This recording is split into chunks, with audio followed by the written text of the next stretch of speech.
Saber Direito de hoje, vamos abordar a continuação ao tema Reforma do Judiciário. Sou o professor Zé Maia da Rocha, professor de Direito Constitucional e procurador do DF, e vamos, na aula de hoje, abordar especificamente a temática relacionada à celeridade processual que veio com a emenda constitucional número 45, de 31 de dezembro de 2004.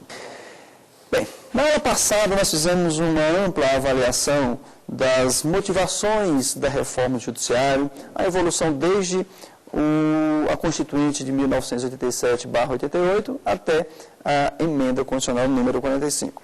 Hoje vamos focar nossas atenções e abordar especificamente o tema relacionado à celeridade do judicial, ou seja, a celeridade dos processos. A emenda 45 trouxe um novo inciso ao já tão extenso artigo 5º. O artigo 5º contava, então, com seus 77 incisos e 2 parágrafos. Em decorrência da emenda constitucional número 45, acrescentou-se o inciso 78 e mais ainda 2 parágrafos, o parágrafo 3º e o parágrafo 4º do nosso, como eu já falei, tão longo artigo 5º. O inciso 78, que fala da celeridade processual, nos faz referência que o processo deve ser solucionado num prazo razoável. O problema é sério quando se trata desse princípio da celeridade processual. E várias críticas nós precisamos fazer. A primeira crítica que se faz a esse inciso é da sua necessidade ou não. Muito bem. É necessário ter esse novo inciso prevendo que um processo deve durar o razoável? Bem, claro que não. É óbvio que não há necessidade desse inciso. E por que não há necessidade? Porque o princípio da celeridade processual já está embutido nos princípios constitucionais.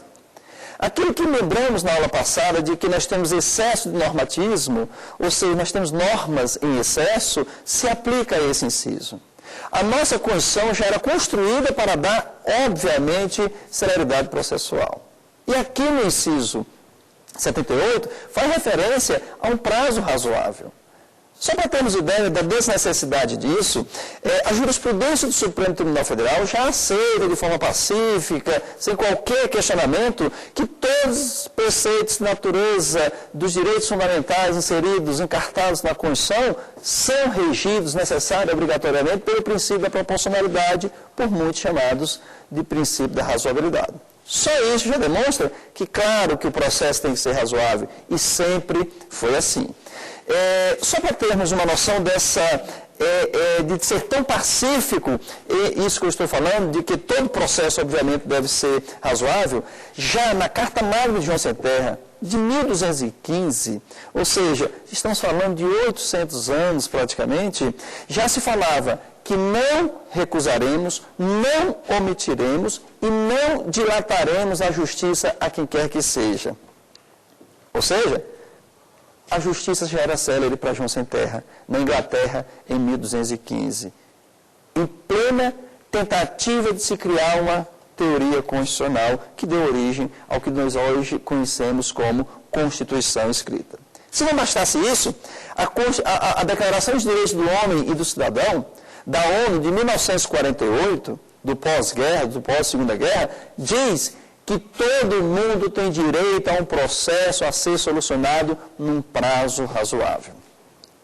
E a Constituição brasileira? A Constituição brasileira esqueceu do princípio da celeridade processual? Claro que não. Se por um lado é certo que não foi falado e não foi explícita a expressão celeridade processual, não foi? Por que não foi? Porque não precisava. Mas o inciso 35 do artigo 5º diz que a lei não excluirá da apreciação do Poder Judiciário lesão ou ameaça a direito. E aí, Thiago, esse princípio que nós denominamos de livre acesso ao Poder Judiciário, denominamos também de princípio da prestação jurisdicional. Esse princípio que fala que nenhuma lei poderá excluir o cidadão de ter acesso ao judiciário, é um princípio que diz referência apenas exclusivamente ao ato de propositura da ação? Evidentemente que não, e todos sabem disso. Ou seja, quando eu falo que a lei não excluirá da apreciação do Poder Judiciário, eu estou dizendo muito mais do que o que o texto explícito fala. Eu estou dizendo que você vai ter um processo, e esse processo, pelo princípio da proporcionalidade, denominado também por alguns de princípio da razoabilidade, óbvio que esse processo não é só o ingresso da ação. Esse processo consiste em um início, meio e fim. Início, meio e fim. Este que, obviamente, deve ser resolvido, solucionado dentro de um prazo razoável de solução. E por quê? Porque quando se fala em manifestação jurisdicional, é evidente que você não pode imaginar que um processo seja rápido ao ponto de prejudicar outras garantias constitucionais, como a ampla defesa, como o contraditório. Então, naturalmente, há um ciclo a ser cumprido por um processo. Esse ciclo, no entanto, não pode ser desmedido. E qual é o prazo razoável para um processo? O prazo razoável para um processo vai depender de diversas circunstâncias próprias daquele processo. Muito bem. Inclusive, a respeito dessa questão de quanto deve demorar um processo, nós temos uma participação popular com uma pergunta em que talvez venha a ilustrar muito bem a dúvida do cidadão em geral. Meu nome é Marcos e eu gostaria de saber se os processos têm sempre o mesmo prazo para ser concluído. Muito bem. Como falávamos, a dúvida é, os processos todos têm o mesmo prazo para ser concluído? Não, não têm o mesmo prazo para ser concluídos e por motivos mais diversos. O principal deles, e nós estamos falando sobre uma perspectiva técnica, exclusivamente técnica, nós não estamos raciocinando que não tem juiz, nós não estamos raciocinando que não tenha servidor, nós não estamos raciocinando que a estrutura funcional toda está prejudicada, não estamos considerando nada disso, estamos considerando apenas a situação ideal.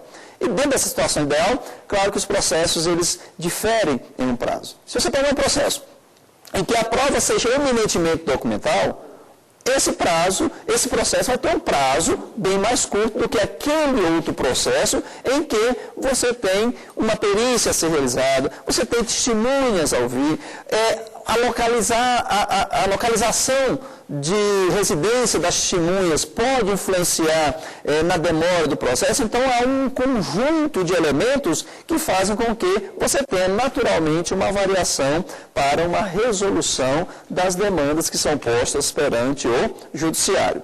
O mandado de segurança, por exemplo, é um processo naturalmente célere em que prevê exclusivamente provas documentais. E ele tem essa celeridade em consequência do tipo de prova que se admite.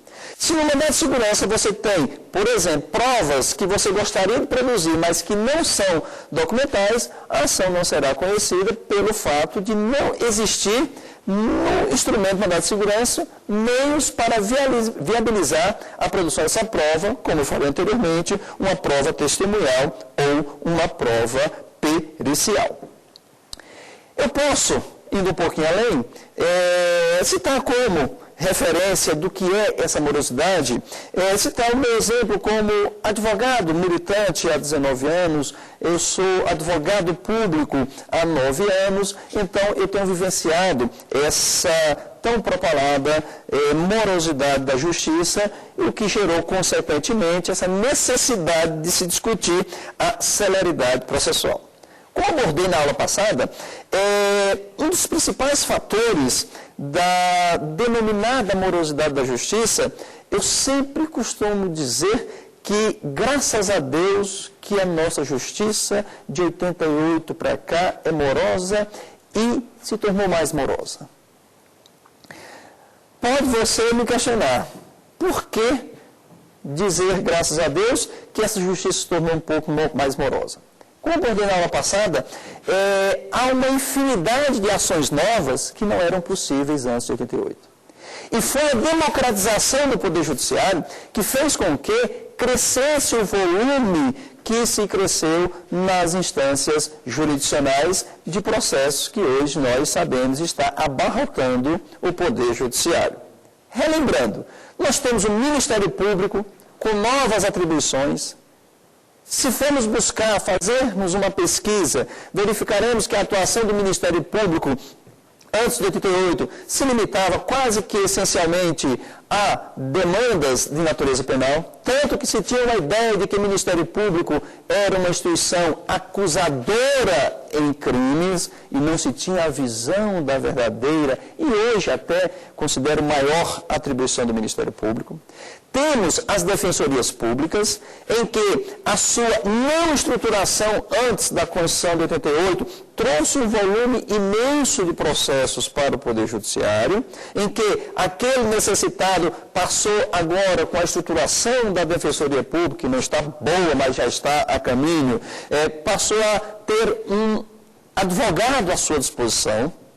Temos as faculdades de direito, como não lembrar das faculdades de direito, em que a partir de determinado momento passou a todas elas contarem com seus respectivos núcleos de prática forense, o que traz em si uma assistência jurídica gratuita aos mais necessitados. Já falamos na aula passada a respeito das ADIs, em que se alargou a legitimidade. Novos direitos foram inseridos, como, por exemplo, o direito do consumidor, em que antes demandas pequenas ninguém corria atrás dos seus direitos. Temos o juizado especial de pequenas causas, o que dizer do juizado, que tem um volume imenso. Muito bem. Tudo isso gerou um volume inimaginável de processos. Inimaginável para antes de 88. Hoje, nos acostumamos a conviver com a luta dos nossos direitos, por mínimo que seja. E não existe direito mínimo. Existe direito que deve ou que não deve ser defendido. E todo direito deve ser defendido. Muito bem. Isso gerou, como falava, um sem número de processos. Naturalmente, o judiciário não teve tempo de se estruturar de forma perfeita. O judiciário se estruturou, e bem, de 88 para cá, se estruturou, e bem. Muito bem, por sinal. Agora, chegou no grau de evolução que teve sequência a quantidade de demandas que foram propostas perante o Poder Judiciário após 88 e essa redemocratização? Claro que não. Por quê? Porque nós temos um boom de processos. Tivemos vários planos econômicos, temos o poder público que teima muitas vezes de forma aleatória desrespeitar os direitos do cidadão, e tudo isso tem gerado um volume muito grande de processo. Pesquisas e levantamentos feitos no Superior Tribunal de Justiça dão conta que 60%, 70% dos processos que lá tramitam envolvem o poder público. Ou seja, se o poder público, naquelas matérias inquestionavelmente repetidas, parasse de interpor os recursos que a legislação lhe permite, certamente teríamos juiz de mais e demandas de menos, pelo menos nas instâncias superiores. Muito bem.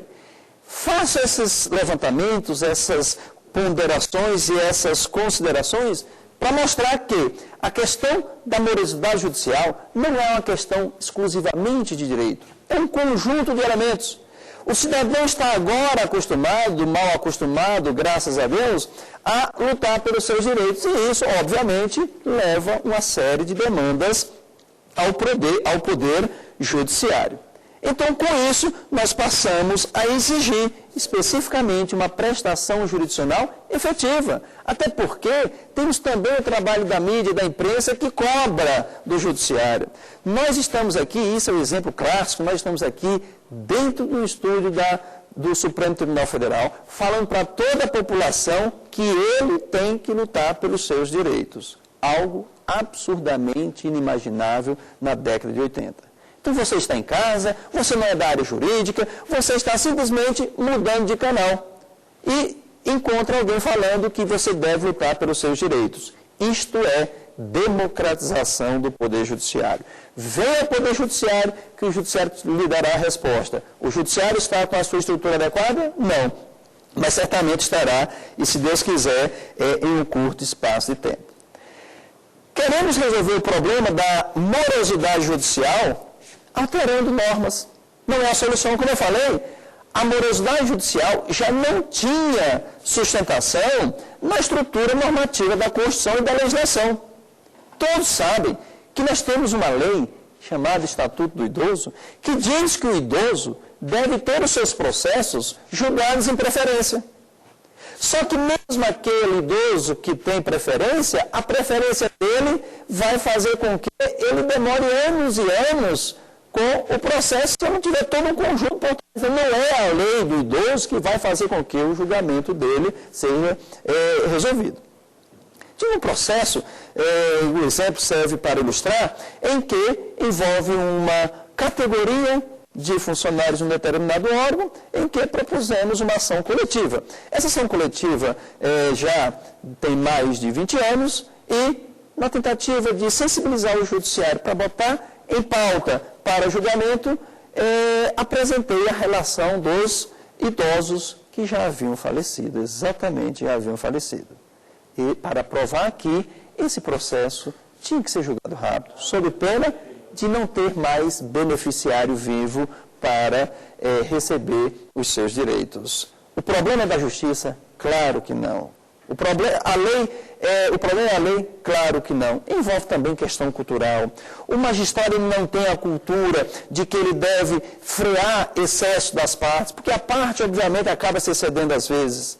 O nosso Código de Processo Civil, de 1973, já dá um instrumento para fazer com que o judiciário, o juiz que culturalmente tem alcançado essa evolução, possa frear excessos protelatórios. É o Código de 1973 que já prevê pesadas multas para aquela parte que teima em ingressar com processos e recursos de caráter protelatório. E o que fazem? Os juízes, em sua maioria, simplesmente ignoram a existência desses preceitos e teimam em não aplicá-lo aos casos concretos. Não tem a menor dúvida que se uma parte recebe uma multa por ingressar com recurso meramente protelatório, essa parte ela não reiterará esse procedimento, ele não retornará com um procedimento protelatório. Então vejam, temos um conjunto inimaginável de procedimentos alheios à norma em si, que poderiam ser adotados e não estamos aqui falando de morosidade judicial. Muitos alardeiam que a morosidade judicial é por culpa da estrutura do judiciário. Já vimos que isso não é o problema maior.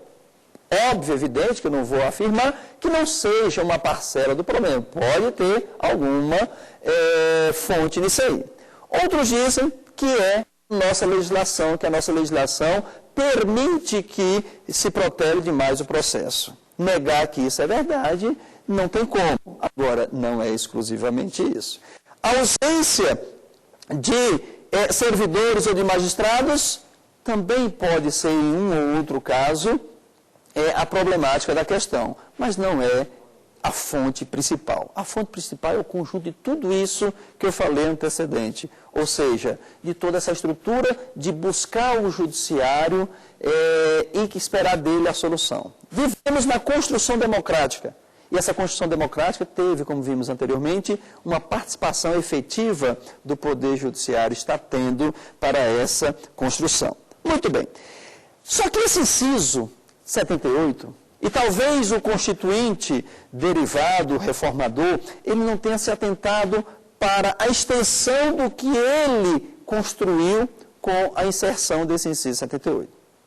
Como eu falei, não havia necessidade de inserir o inciso da celeridade processual. Mas ao colocar, costumo dizer que o Estado deu um tiro no pé. E deu um tiro no pé por quê?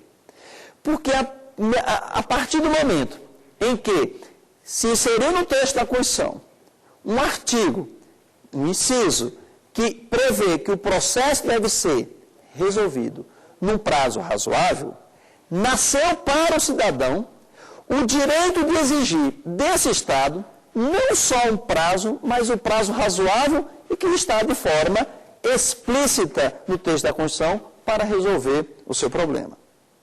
E isso gera responsabilidades. Explico melhor.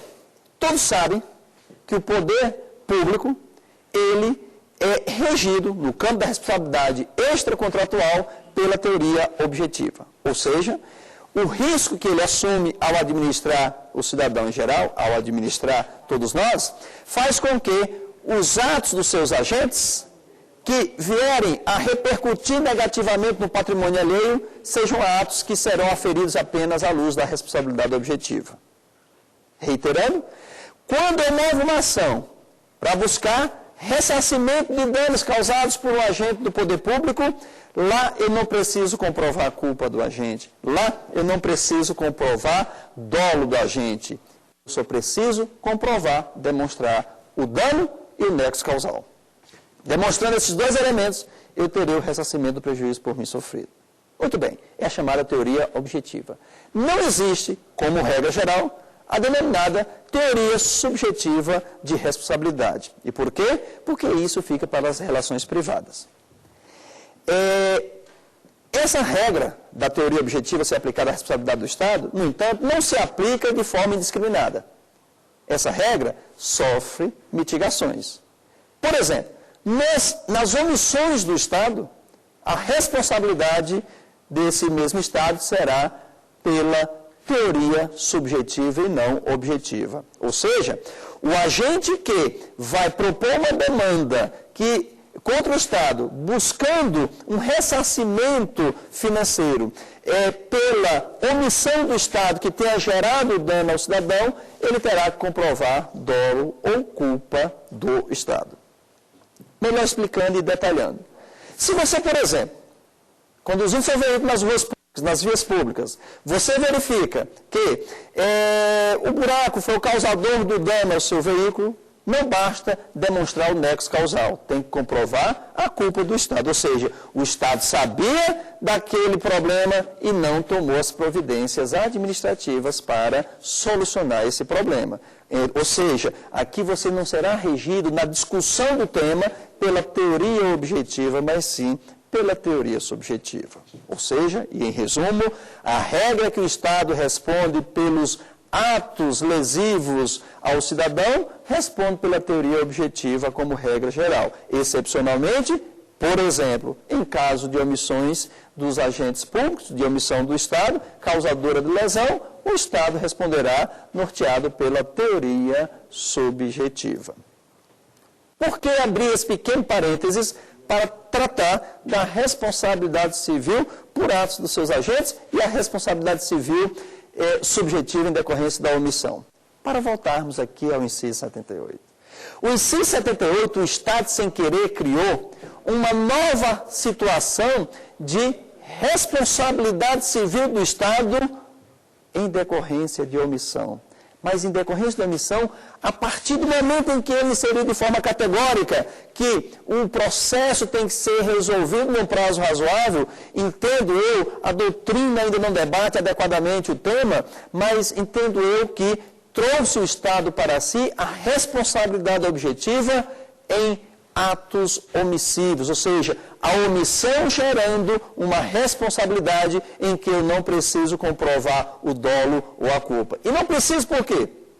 Porque o dolo ou a culpa, como queira chamar, já está dita no inciso 78. O inciso 78 já disse, Estado, se você não der uma prestação jurisdicional adequada num prazo razoável, você é culpado. Isso já está sentenciado ao Estado no inciso 78. Ou seja, agora você só precisa demonstrar o nexo causal e, obviamente, o prejuízo. E a única coisa que você vai ter que demonstrar é a ausência de razoabilidade naquele processo. Ou seja, um processo que dura, vou pegar exemplos, processos conduzidos por mim, um processo que está tramitando desde 86, dispensa qualquer comentário. A razoabilidade desapareceu. Não vou naquelas situações limítrofes, essas eu não vou. Eu vou nesse processo que está lá tramitando há 20 anos. Eu vou naquele processo de indenização da desapropriação do Estado de São Paulo para construir o metrô na Avenida Paulista, que o processo está em curso desde a década de 50. Este prazo, inquestionavelmente, é desarrazoado. Tive prejuízo em decorrência da demora do processo? Tive. Pronto, só preciso provar isso. Provei que o prazo não é razoável do processo, provei que sofri um dano, eu não preciso discutir por que ocorreu o dano e por que ocorreu ao excesso de prazo, ou seja, são elementos exclusivamente objetivos. Em conclusão a esse tema, o inciso 78, ao meu ver, aos meus olhos, trouxe uma responsabilidade objetiva do Estado por sua omissão, coisa que a doutrina sempre rechaçou, em que omissão teria comprovado dolo ou culpa. Neste caso, a omissão não necessita de demonstração de dolo ou culpa, só do prazo desarrazoado e da lesão sofrida. Dando continuidade à participação do grupo de alunos que se encontra aqui presente, isso vamos ouvir se algum tem alguma pergunta, alguma interferência a fazer. Mesmo que previsto na Emenda Constitucional 45, por que a celeridade processual ela não é auto-aplicável ao cotidiano nosso hoje? Certo, muito bem. Temos aqui uma pergunta interessante, em que vem se adequar a tudo que nós estamos falando. Por que é que, apesar da celeridade processual estar prevista no inciso 78, por que ela não é auto-aplicável? Na realidade, a pergunta formulada vai muito além, simplesmente, da auto-aplicabilidade ou não das normas. Vejam, o parágrafo 1º do nosso artigo 5º, assim como o parágrafo 2º, complementa o artigo 5º, já no seu texto original. E um desses parágrafos diz: as normas aqui previstas têm aplicação imediata. Daí vem a indagação: por que não é auto-aplicável? Primeiro, aquele velho problema do nosso direito de achar que colocar na lei resolve todos os problemas. Colocou o artigo 5º com seus 77 incisos, depois incluído o nosso inciso 78 da celeridade processual, e pergunto, será que o parágrafo que diz que todos esses preceitos são auto-aplicáveis, será que ele é verdadeiro? Claro que não. O que vai fazer com que a norma seja auto-aplicável não é a vontade da norma em si, mas sim a sua efetividade. Por exemplo, no artigo 5º tem princípios, incisos que não são auto-aplicáveis. É no artigo 5º que está previsto que o Estado promoverá a defesa do consumidor nos termos da lei. Isso é uma norma não auto-aplicável. A celeridade processual também não é auto-aplicável, obviamente, tanto não é auto-aplicável, que lá no artigo 93 são especificados diversos procedimentos inadequadamente colocados no texto da Constituição para dar efetividade. Como eu falei na aula passada, lá se prevê que o processo, o magistrado não pode ser promovido sem que ele tenha despachado todos os processos. Ele não será promovido. Lá diz, por exemplo, que o servidor irá proferir despachos de mera condução do processo, de mero expediente. São todos procedimentos para dar efetividade ao princípio da celeridade processual. Então, o princípio da celeridade processual não é norma auto-aplicável, apesar da teimosia do legislador constituinte originário de dizer no parágrafo do artigo 5º que é auto-aplicável. Não, precisa de uma série de procedimentos para fazer com que esse preceito seja posto em prática. Muito bem. Com essa participação, nós vemos que a noção de celeridade processual está prevista no sentimento de cada um de nós. E, evidentemente, esse sentimento é não só técnico, como é do bom senso de um processo ser solucionado em um prazo razoável. Muito bem. Indaga-se, é novidade do direito brasileiro? Claro que não, eu já falei aqui. Por quê? Desde a Carta Magna de João Sem Terra se fala em celeridade processual. Nós podemos dizer, inquestionavelmente, que o princípio da celeridade processual está previsto de forma expressa, de forma explícita, na Carta Magna de João Sem Terra de 1215, quando ele diz: não recusaremos, não omitiremos e não retardaremos a entrega da justiça. O mundo evoluiu e não ficou alheio a isso, em que órgãos internacionais insistem em afirmar que toda prestação jurisdicional deixa de ser uma prestação jurisdicional se ela não for resolvida, não for entregue em um prazo razoável. O Tribunal Europeu já cuidou do tema. E já temos jurisprudência a respeito do assunto. em que o Estado espanhol foi condenado a pagar uma indenização à empresa Sanders por ter demorado um processo lá na Espanha por mais de 7 anos. Exatamente. Um processo que ultrapassou 7 anos, teve a reprimenda do Tribunal Europeu, em que condenou o Estado espanhol a indenizar porque não deu uma efetiva prestação jurisdicional em um prazo razoável. Então vejam, talvez o princípio da celeridade processual seja novidade no Brasil, mas essa novidade não é pelo direito comparado, não é pelo direito constitucional em si, mas sim pela vivência da nossa estrutura social ainda arcaica, no contexto de que nós estávamos presos a um regime antidemocrático e só com a Constituição de 88 é que nós abrimos os braços para efetivamente lutar pelos nossos direitos. Dando sequência e buscando sempre a participação, não só daqueles que estão na rua, mas também dos que se encontram aqui nessa aula, vamos mais uma vez verificar se alguém busca alguma dúvida, alguma pergunta. Eu queria saber se quando a emenda constitucional 45 trouxe a garantia da duração razoável do processo como direito fundamental, se ela faz homenagem expressa ao princípio da razoabilidade. Ok, ótima pergunta. Muito bem. O princípio da razoabilidade, como eu fiz referência aqui, é um princípio reconhecido pelo Supremo Tribunal Federal. Explicando um pouco, e é boa, a pergunta é ótima, para nós abrirmos um pequeno parêntese e sabermos o que é essa razoabilidade, que eu já me referi à proporcionalidade.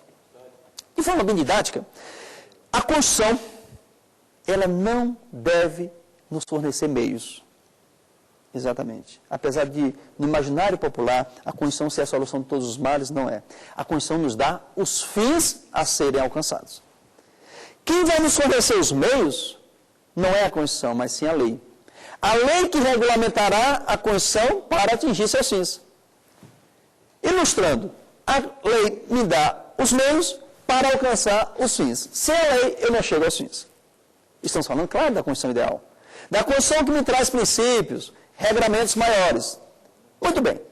Se, a título de exemplo, eu tenho uma previsão constitucional, como é o nosso caso, de que é direito de todo trabalhador urbano e rural, um salário mínimo, nacionalmente unificado, voltando ao velho exemplo, nacionalmente unificado, capaz de satisfazer as necessidades vitais básicas do trabalhador e de sua família, com saúde, lazer, habitação, transporte, higiene e tudo mais.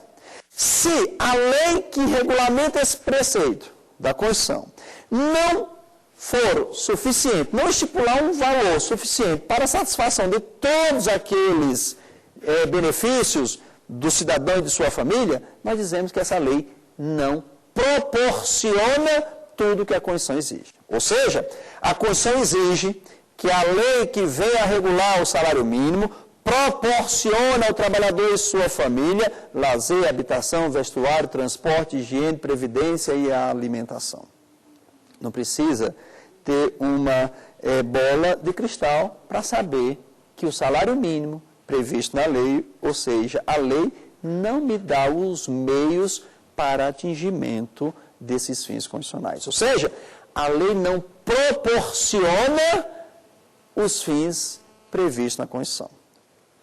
Em resumo, a lei é inconstitucional por violação do princípio da proporcionalidade. Nesse caso, o princípio da proporcionalidade se manifesta pela não razoabilidade. Ou seja, aquele valor que se fixa de 400 e poucos reais para o salário mínimo não é um valor razoável, logo, essa lei é inconstitucional. Você pode me negar.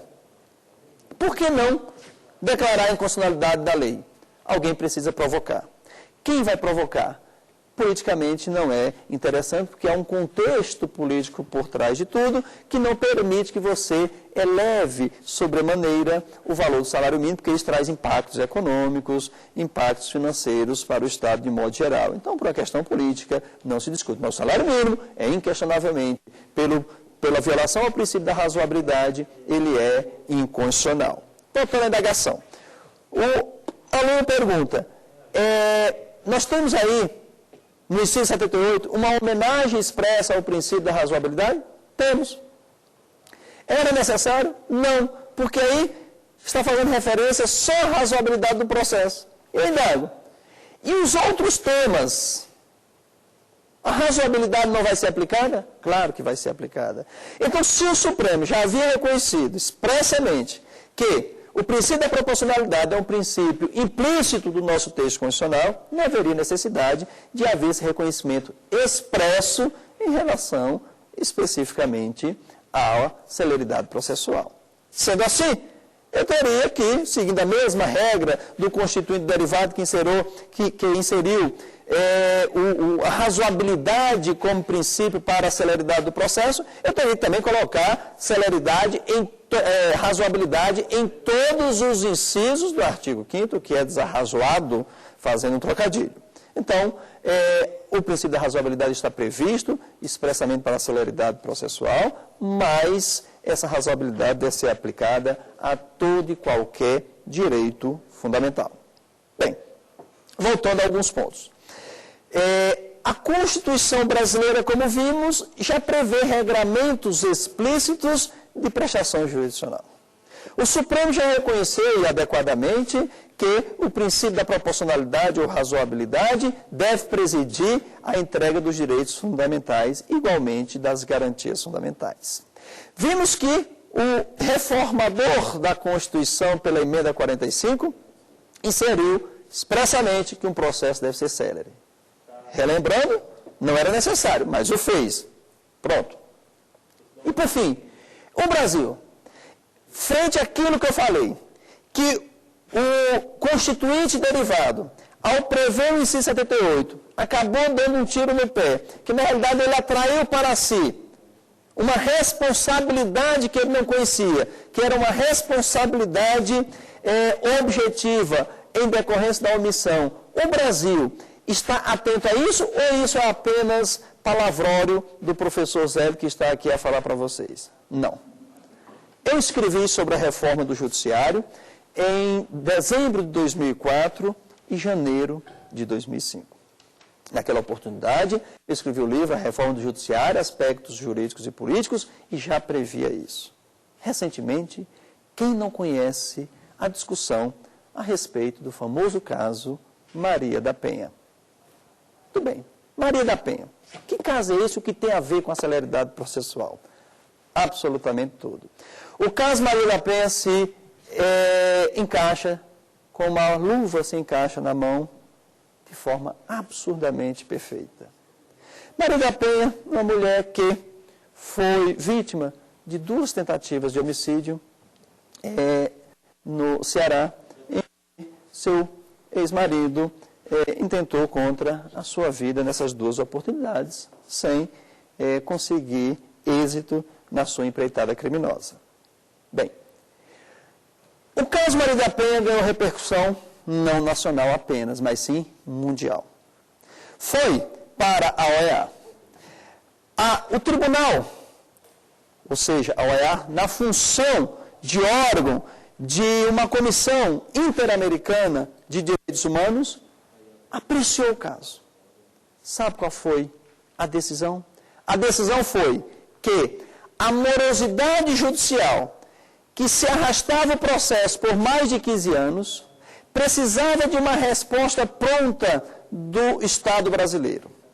E indicou como soluções, primeiro, buscar a punição do responsável, porque o processo não andava, e segundo, em razão da demora, e isso é o mais importante, recomendação da Comissão dos Direitos Humanos da OEA, recomendou que fosse promovida uma indenização reparatória pelo dano sofrido, não apenas o dano em decorrência da situação que ficou a vítima, Maria da Penha, mas pela demora do Estado brasileiro em proferir uma decisão solucionando o problema, o processo criminal do que ela foi vítima. Ora, o que é que nós fizemos? O que é que o Estado brasileiro fez? colheu aquela decisão, que mais era uma recomendação do que uma determinação, da OEA, e disse, reconheço que a morosidade da justiça, neste caso, merece uma satisfação à coletividade.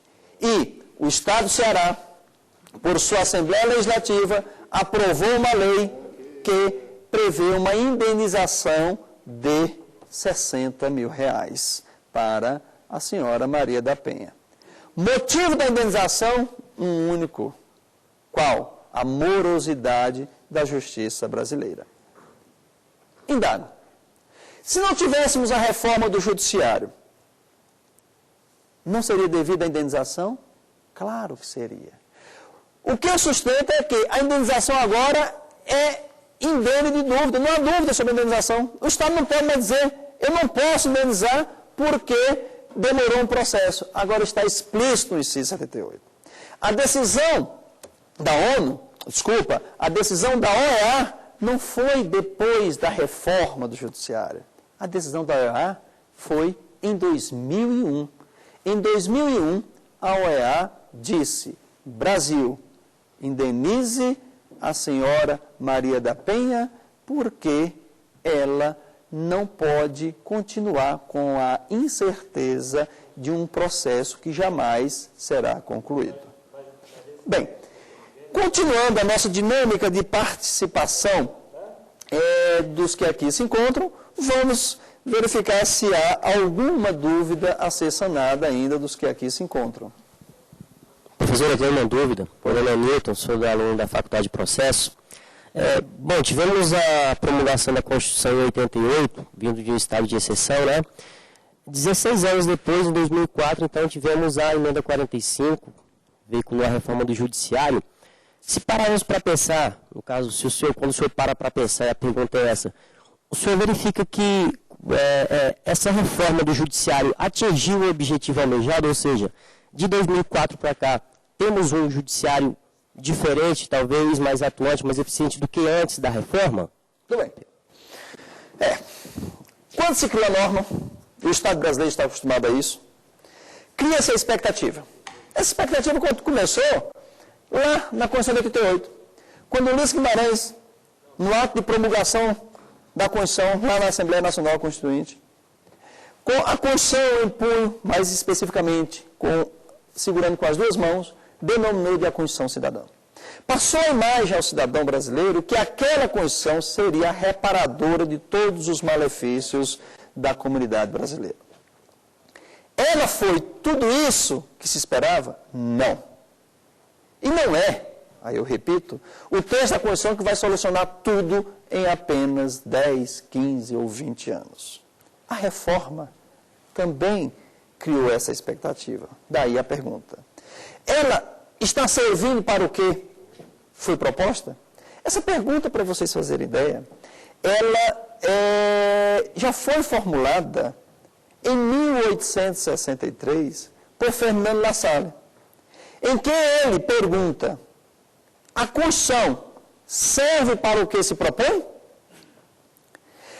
A ideia de Constituição escrita é de 1787. Fernando La Salle, em 1863, ou seja, quase 100 anos, em torno de 90 anos, formulou a mesma pergunta que você, Newton, formulou hoje. Exatamente a mesma pergunta. A única diferença é que você formulou com relação à emenda constitucional. A mesma pergunta.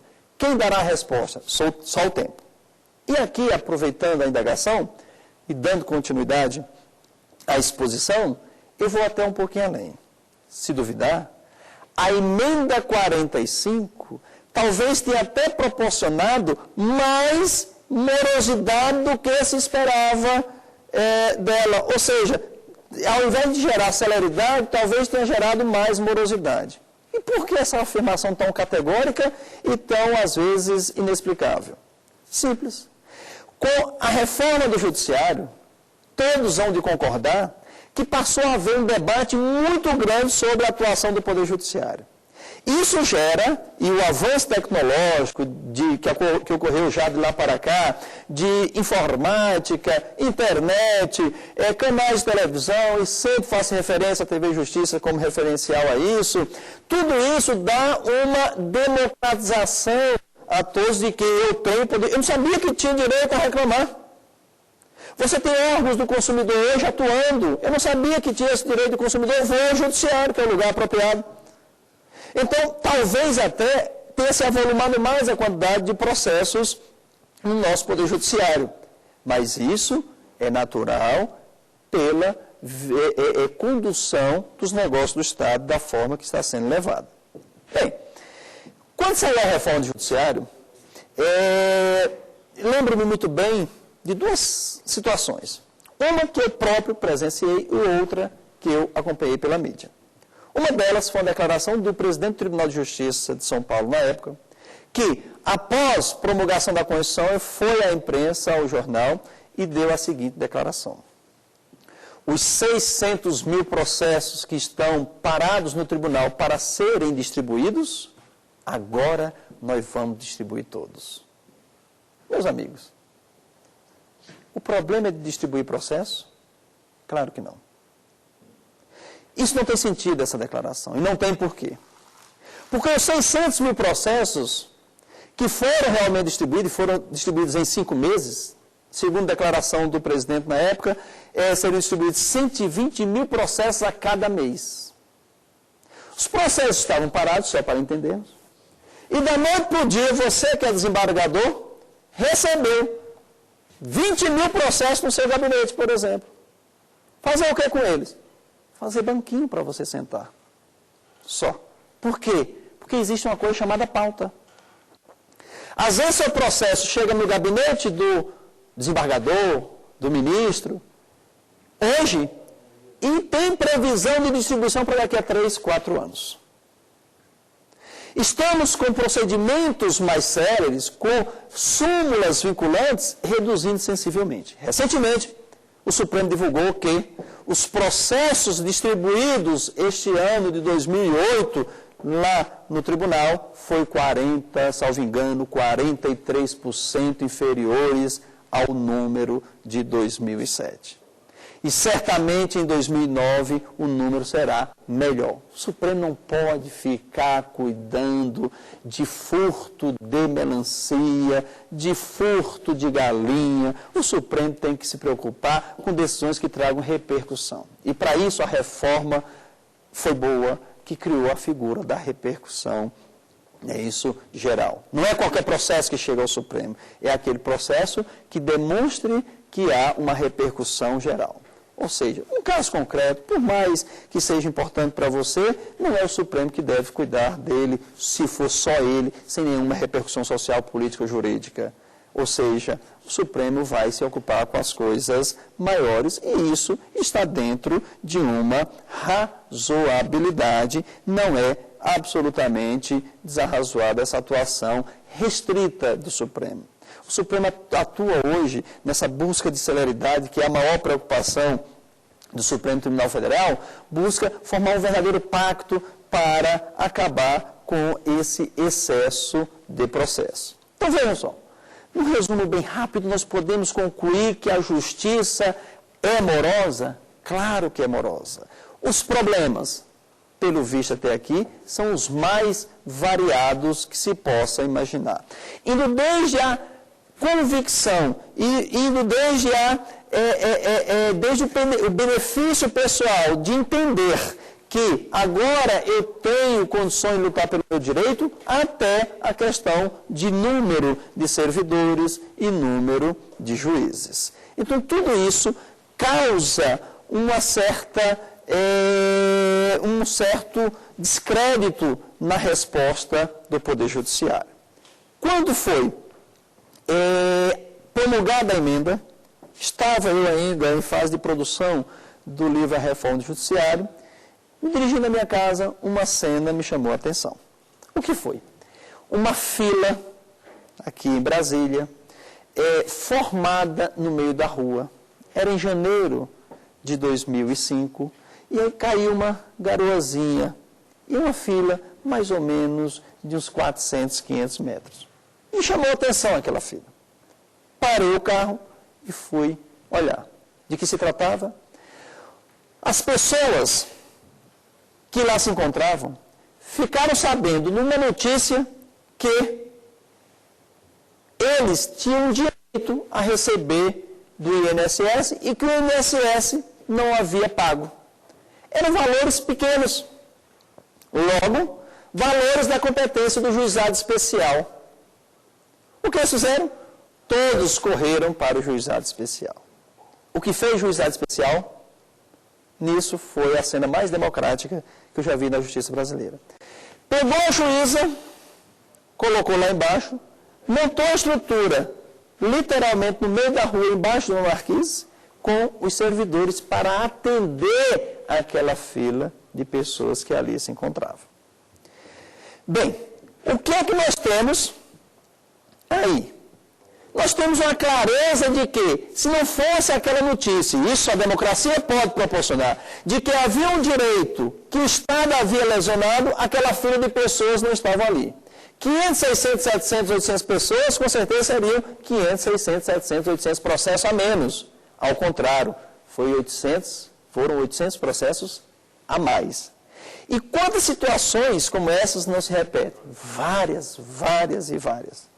Ou seja, você tem um direito de consumidor ser lesionado. Você adquire um produto de uma grande rede de supermercados, por exemplo, e fica sabendo por entrevista do Ministério Público, ou então por entrevista dada pelo presidente ou diretor do PROCON, de que aquela situação comporta uma solução judicial. Todos correrão invariavelmente para o Poder Judiciário.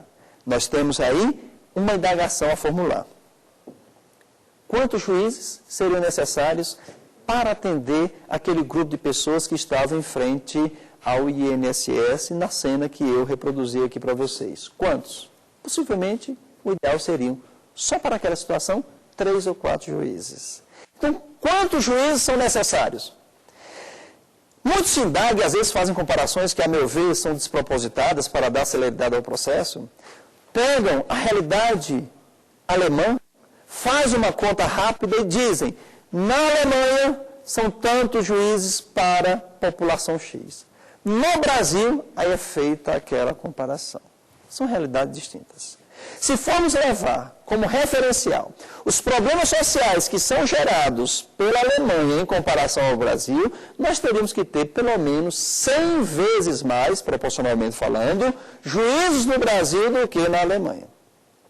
Então o problema está mais do que demonstrado que é social. E também, por que não dizer, cultural. Em que há uma cultura do direito de atravancar o processo. Há uma cultura do direito de fazer com que o processo demore. E nós temos soluções legislativas hábeis a solucionar esse problema? Temos. A primeira coisa que temos que fazer é exatamente fazer com que a cultura dos nossos magistrados, a cultura dos nossos advogados mude radicalmente. Você não pode, na qualidade de magistrado, achar que está ali apenas para transcrever a norma jurídica para a situação concreta.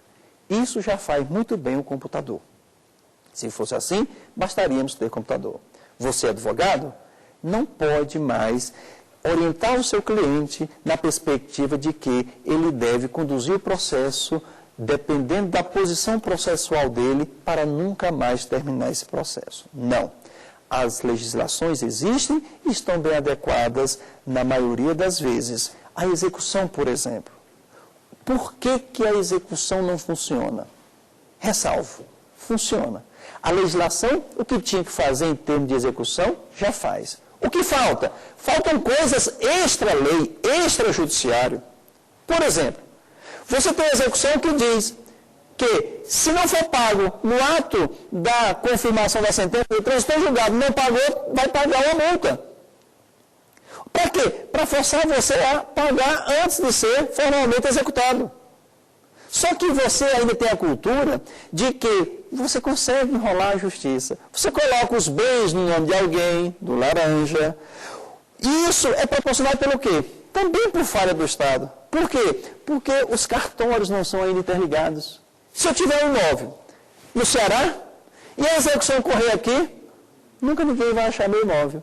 No dia que nós tivermos a interligação desses cartórios, oficia-se o órgão centralizador das informações, pronto, estará invariavelmente resolvido o problema. Fazendo um rápido resumo do que nós estudamos aqui.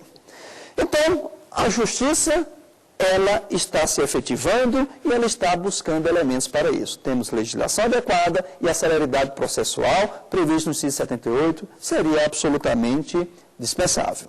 Vamos ficar aqui na aula de hoje sobre a celeridade, lembrando do e-mail do Saber Direito, que é saberdireito@stf.jus.br. E quem quiser, mais uma vez repetindo, acessar a aula no site da TV Justiça, é www.tvjustiça.jus.br. Convido a todos para participar efetivamente da próxima aula, para assistir à próxima aula que irá ao ar amanhã. E o tema tratado será, fazendo um trocadilho, Tratados Internacionais sobre Direitos Humanos. Vamos analisar inicialmente a hierarquia das normas. Muito obrigado e até a próxima.